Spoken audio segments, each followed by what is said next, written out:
ಎಲ್ರಿಗೂ ಸ್ವಾಗತ. ಪ್ರತಿ ವರ್ಷ ವೈಶಾಖ ಮಾಸ ಶುಕ್ಲ ಪಕ್ಷ ತೃತೀಯ ತಿಥಿಯಂದು ಅಕ್ಷಯ ತೃತೀಯವನ್ನು ಆಚರಿಸಲಾಗುತ್ತದೆ. ಈ ವರ್ಷ ಮೇ 10, 2024 ಶುಕ್ರವಾರದ ದಿನ ಅಕ್ಷಯ ತೃತೀಯ ಇರಲಿದೆ. ಈ ದಿನ ಕೇವಲ ವಸ್ತುಗಳನ್ನು ಖರೀದಿಸುವುದಷ್ಟೇ ಅಲ್ಲ, ಕೆಲವು ವಸ್ತುಗಳನ್ನು ದಾನ ಮಾಡುವುದರಿಂದಲೂ ಶುಭ ಫಲಗಳನ್ನು ಪಡೆಯಬಹುದು ಎಂಬ ನಂಬಿಕೆ ಇದೆ. ಧಾರ್ಮಿಕ ನಂಬಿಕೆಗಳ ಪ್ರಕಾರ ಅಕ್ಷಯ ತೃತೀಯ ದಿನದಂದು ಚಿನ್ನ, ಬೆಳ್ಳಿ ಸೇರಿದಂತೆ ಕೆಲವು ವಸ್ತುಗಳನ್ನು ಖರೀದಿಸುವುದನ್ನು ಮಂಗಳಕರ ಎಂದು ಹೇಳಲಾಗುತ್ತದೆ.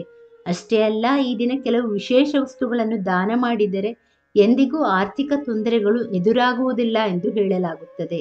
ಹಾಗಿದ್ದರೆ ಅಕ್ಷಯ ತೃತೀಯದಲ್ಲಿ ಯಾವ ವಸ್ತುಗಳನ್ನು ದಾನ ಮಾಡಿದರೆ ಶುಭ ಎಂದು ತಿಳಿಯೋಣ. 1. ಹಾಸಿಗೆ. ಜ್ಯೋತಿಷ್ಶಾಸ್ತ್ರದ ಪ್ರಕಾರ ಅಕ್ಷಯ ತೃತೀಯ ದಿನದಂದು ನಿರ್ಗತಿಕರಿಗೆ ಹಾಸಿಗೆಯನ್ನು ದಾನ ಮಾಡುವುದರಿಂದ ಪಿತೃದೋಷ ನಿವಾರಣೆಯಾಗುತ್ತದೆ, ಜೀವನದಲ್ಲಿ ಸುಖ ಸಂತೋಷ ತುಂಬಿರುತ್ತದೆ ಎಂದು ನಂಬಲಾಗಿದೆ. 2. ಬಟ್ಟೆ.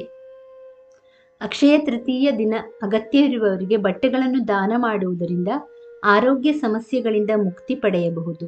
ಅಷ್ಟೇ ಅಲ್ಲ, ಸಾಲಬಾಧೆಯಿಂದಲೂ ಪರಿಹಾರ ದೊರೆಯುತ್ತದೆ ಎಂದು ನಂಬಲಾಗಿದೆ. 3. ಶ್ರೀಗಂಧ.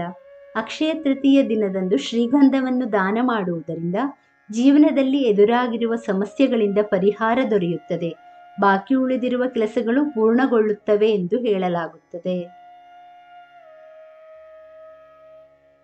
4. ಕುಂಕುಮ. ಧಾರ್ಮಿಕ ನಂಬಿಕೆಗಳ ಪ್ರಕಾರ ಅಕ್ಷಯ ತೃತೀಯ ದಿನದಂದು ಕುಂಕುಮವನ್ನು ದಾನ ಮಾಡುವುದರಿಂದ ವೈವಾಹಿಕ ಜೀವನದಲ್ಲಿ ಸುಖ ಸಂತೋಷ ನೆಲೆಸುತ್ತದೆ, ಹಣಕಾಸಿನ ಸಮಸ್ಯೆಗಳಿಂದ ಮುಕ್ತಿ ದೊರೆಯುತ್ತದೆ ಎನ್ನಲಾಗುತ್ತದೆ. 5. ತಣ್ಣೀರು ದಾನ. ಅಕ್ಷಯ ತೃತೀಯ ದಿನದಂದು ಬಾಯಾರಿದವರಿಗೆ ತಣ್ಣೀರು ದಾನ ಮಾಡುವುದರಿಂದ ಅವರ ದಾಹ ನೀಗಿಸುವುದರಿಂದ ಮಾನಸಿಕ ನೆಮ್ಮದಿ ದೊರೆಯುತ್ತದೆ ಎಂದು ನಂಬಲಾಗಿದೆ. ಸ್ನೇಹಿತರೆ, ಈ ಮಾಹಿತಿ ಇಷ್ಟವಾದಲ್ಲಿ ದಯವಿಟ್ಟು ವಿಡಿಯೋವನ್ನು ಲೈಕ್ ಮಾಡಿ, ಚಾನಲನ್ನು ಸಬ್ಸ್ಕ್ರೈಬ್ ಮಾಡಿ. ಕೇಳಿದ್ದಕ್ಕಾಗಿ ಧನ್ಯವಾದಗಳು. Thank you for watching. Please like, share, comment and subscribe to Ayushvani.